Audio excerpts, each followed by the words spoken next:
Bonsoir. Des transports en commun plus conséquents en grande couronne, c'est ce que des milliers de soutiens sur une pétition lancée par 9 des 10 maires du Val d'Orge pourraient aider à obtenir. Des maires qui ne tiennent pas à être oubliés, ils le disent, et qui exigent un rééquilibrage des investissements du Grand Paris. Le Grand Paris qui, explique-t-on, ne doit pas uniquement concerner la capitale et la petite couronne en s'arrêtant à la frontière de l'A86.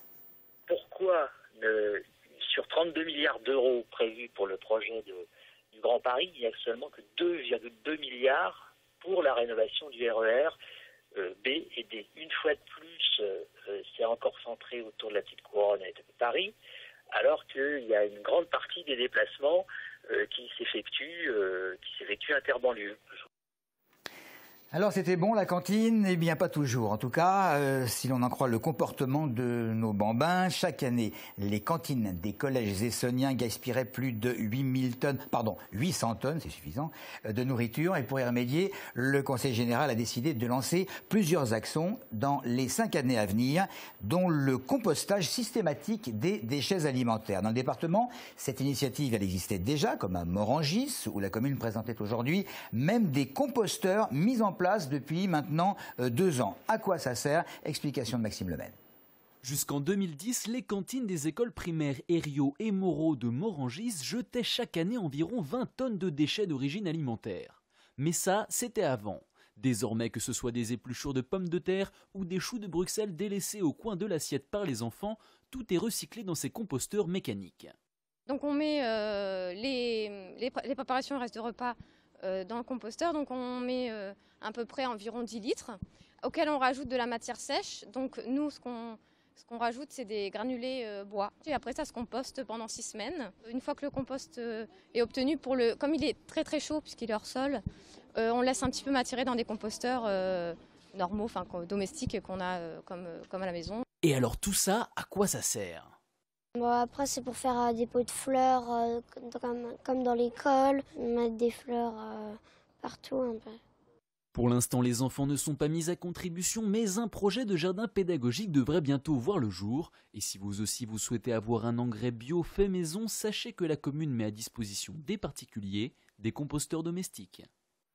Pas content du tout, les maires de Champlan et de Massy. C'est toujours le problème de la grande décharge sauvage entre les deux communes qui ne s'arrangent pas. Quelques 500 mètres de longueur avec des tonnes et des tonnes de déchets divers qui vont des pneus aux matelas en passant par les baignoires ou les canapés. Rien n'y fait. Les barrières clôturant les accès soir et week-end sont souvent arrachées. Les procès-verbaux ne servent pas à grand-chose. Les deux communes ont déjà dépensé plusieurs dizaines de milliers d'euros pour enlever les détritus, mais les pollueurs refont surface. Leurs responsables qui ne veulent plus dépenser à perte, je parle des responsables des mairies, envisagent de nouvelles solutions pour en finir avec ceux qui se débarrassent de leurs déchets. Aujourd'hui, la Poste organisait une visite de sa plateforme courrier de Balancourt. Le but, c'est de présenter ses différents métiers, recruter. 20 places sont à pourvoir en Essonne avant la fin de l'année, 150 l'année prochaine. Ces portes ouvertes étaient spécialement destinées à des personnes en situation de handicap, moteur, visuel, auditif. La Poste a voulu souligner qu'elle finance, si besoin est, des équipements spéciaux pour adapter les métiers.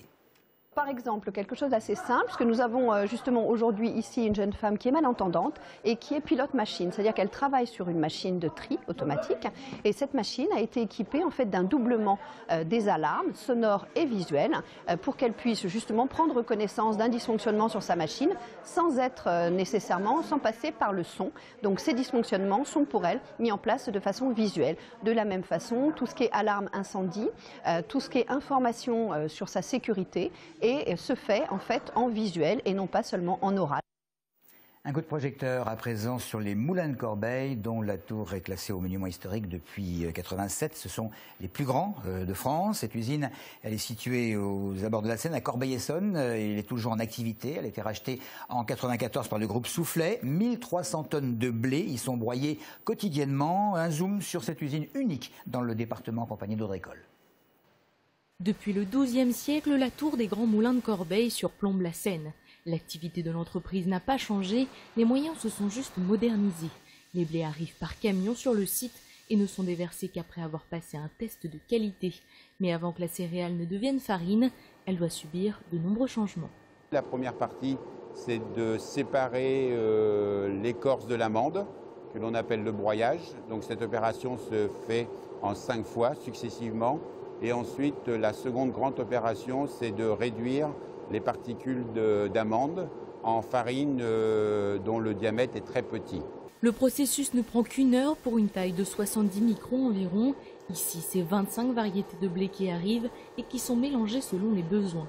Pour faire une farine, il faut au minimum 5 blés différents et à chaque préparation son type de farine, de la biscuiterie jusqu'au pain traditionnel.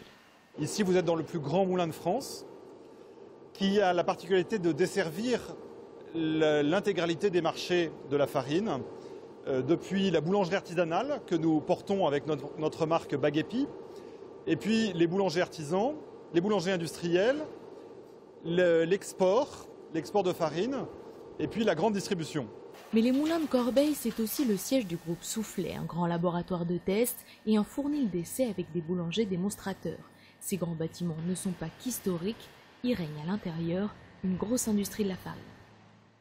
Après avoir reçu l'année dernière des réclamations de certains de ses clients sur le thème du jouet trop stéréotypé, la chaîne Super U a décidé de distribuer son catalogue Noël 2012 avec garçons et filles jouant indifféremment à la dinette ou à la voiture de pompier, à la poupée ou à Zorro. David Kircher et Maxime Bossy sont allés recueillir quelques avis essoniens. Ah ouais, je trouve ça tout à fait normal. C'est même, j'inciterais les enfants à échanger leurs jouets. Il n'y a pas de raison que les petites filles ne jouent pas aux voitures et les garçons à la poupée. C'est très bien. Ça ne me choque pas plus que ça. Si c'est quelque chose qui n'est pas récurrent et qui revient à chaque fois, pourquoi pas. Maintenant, effectivement, si le petit garçon joue tous les jours à la poupée, il y a peut-être quelque chose à creuser, éventuellement. Les enfants, si on leur apprend à jouer avec des jouets qui ne sont pas violents, forcément, on a une génération pas violente. Donc, je préfère la poupée que le pistolet. Je trouve que c'est pas normal parce que justement les filles elles doivent jouer avec les poupées, les garçons avec les voitures.